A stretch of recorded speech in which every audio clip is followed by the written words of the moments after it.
All right, so the last time we talked, yesterday, it's a little less time between these two videos than before. It's because we got a lot done in the last day or so. Before today, it had taken almost 2 weeks to really get the trailer set up, get it all cleaned up, and a good floor put on it. One of the key things, and I learned this from my wife's dad, is that plumb and square. Those are your two important aspects of building a house that's going to last. That's also is going to be easy to construct from the floor all the way to the roof. Everything you're going to buy, everything you're going to use, or we'll get to this later, everything you can find is going to be in a good square. 4 foot by 8 foot, 2 foot by 1 foot, 4 foot by 2 foot, all these kind of things. They're all nice and square.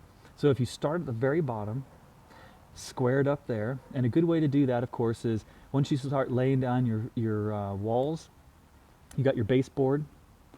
You can measure from diagonal, one corner to the other corner diagonal, come up with that number, measure the other corner to the other corner diagonal, and if those two numbers match, you've got yourself a square. So start with a nice square bottom. You want to plumb the walls so that they go straight up, and a nice square when you get to the top of the walls, right above over here. If those are square, then your roof can go on nice because your roof sheeting is going to be, in 4 foot by 8 foot segments. Your metal roof is going to be in like 3 foot wide by whatever length. Everything is going to be require you to be square. So starting at the very base, having a nice solid base, nice square base to go up from and plumb everything up is important. So I spent a lot of time doing that, and that's going to save us a lot of time later on. So, a couple things I wanted to talk about. I mentioned earlier that I've been purchasing a lot of our material from Home Depot, and that's fine. Home Depot provides great product, especially its lumber and things like that. But another advantage of Home Depot is that they keep everything inside, so everything is dry. You're not going to pick it up from a lumber yard, maybe where it's been outside, maybe got a little damp, so you got some swelling. And then when you put it on your floor, the inside walls, things like that, and it dries out, then you get some shrinkage. So the nice thing about Home Depot, they keep their things inside, so it's going to be a little bit drier, and you're not going to have that problem of shrinkage as much. But the only problem with purchasing things brand new at a lumber yard or at Home Depot or whatever is that you're paying full price. You're paying full price for the convenience of not having to go out and find it. Now, the nice thing that happens is that people want something new. Things get old, and so people tear down old houses, tear down old barns, tear down old railroad trestles, all sorts of different things where you can find very inexpensive and really cool types of wood. If you look behind me, we're looking pine, firs, very standard. Now these are going to be hidden inside the wall, so I don't really care too much. Although the floor is a brand new, very bright white, knotty pine kind of floor. So that's going to be gorgeous once I sand that up and add some stain to it. So that's fine. But I think for the exterior, for any kind of, maybe your door, any kind of thing that's going to be a good accent, finding those used materials is going to save you a ton of cash, and it's going to look better than anything you're going to be able to find at a current uh, um, a lumber yard or Home Depot or Lowe's or something like that. Because mostly what you're going to find is either cedar, maybe some oak or maple or something like that, and then mostly this knotty pine kind of stuff you see behind me, firs and things like that. So if you go to find an old barn or something like that, the advantage is it's going to cost less. It's probably going to be a cooler material. It's going to have some patina to it. It'll be, you know, a barn could be up to 100 years old. So this might be a type of material you're not going to find anymore. It's going to have a nice kind of weathering to it. Again, a patina.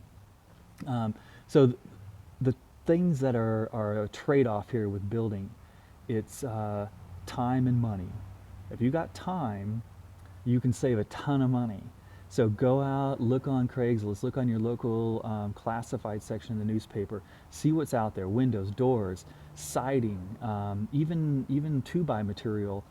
You can find vast quantities of it for a low price, but a lot of the time it's going to require you to pull out old nails or sand it down so that it removes some of the weathering on the outside of it.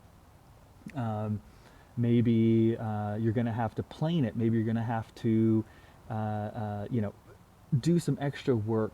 Go find it 20 miles out of town and tear it off of a barn. Whatever it is, that extra work, that extra time, will be made up in the cost, without a doubt. So if you're a person who has the time to work on this place, and the money is more of an issue than the time is, definitely go out, find the stuff that's out there, that's been used. Maybe even go to the dump. Some people throw away tons of excellent material to dump.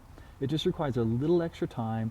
Pull out those nails, sand it up or plane it up to make it fresh and bright and new.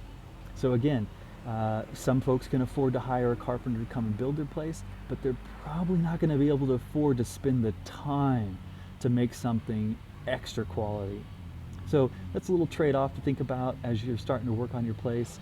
You know, can I afford to spend the time to go find the cheap stuff, to go find the less expensive stuff that may be way better in quality once you give a little bit of sprucing up to it, once you cleaned it up a little bit, maybe way higher quality than what you'd find at a normal lumber yard or a Home Depot or Lowe's or something like that. So as you can see, we're about 13, 14 days into it. We got all 4 walls going on. Tomorrow we're going to make a push for putting the roof on. Tonight I have to figure out what the angle is. We've got a 7-foot wall in the back, a 9-foot 10.5-inch wall. I'm sorry, 7-foot wall in the front, 9-foot 10.5 wall on the back.